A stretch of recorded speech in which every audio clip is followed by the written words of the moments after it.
And that's a pretty unique piston. Unique design on top, because this has to fill the top of that. What we were saying is the oil ring, oil ring's worn down enough to where the expander is touching. Yeah, expander is touching, so it's not allowing the rails to go out and do any good anymore. So now, is this, it's cast because it has the it has steel strut in it. Yeah. So the original pistons that are in here are cast. That is tight. That's that one that's messed up on top, isn't it? Yeah.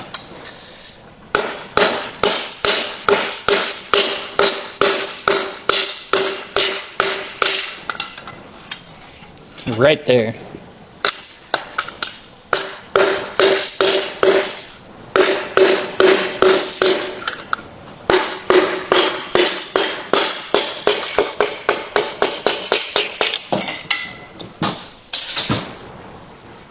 So now what is that?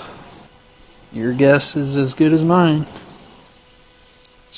It's just kind of, I mean, it's packed in there, of course. I think somebody poured something down this engine. Trying to loosen it up. Yeah, it was probably stuck and they put something down it, trying to loosen it up. Crank actually... It's got a couple little scuffs, but it's not... Visually, it's pretty nice. Yeah.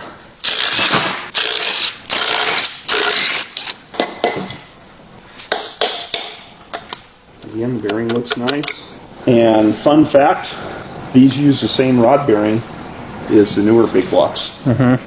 So that makes it easy to get rod bearings for these. Too bad the names are not that way. Yeah. Actually, the skirt looks really nice. You can still see all the machining marks in it. I got myself a handful of that goo that's on the camshaft. Yeah, oil ring complete. These old ones used to have some pretty aggressive machining marks in the skirts, which was probably good because it held oil.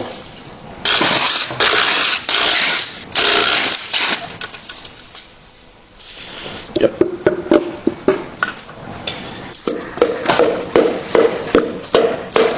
I'm gonna need some help. Staining from water.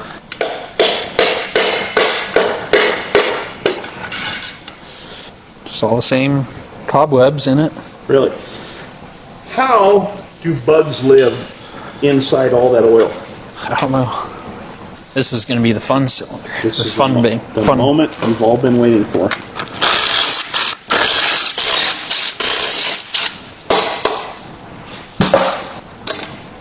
That one rod looks okay. Which is the bad hole? This hole. My hole.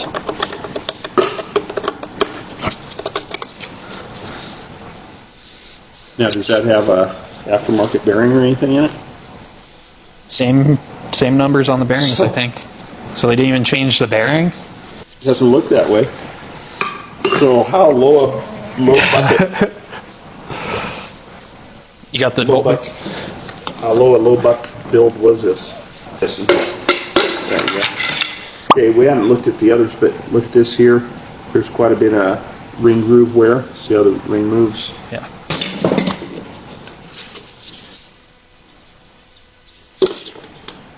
Whoa! Wow. Look at that.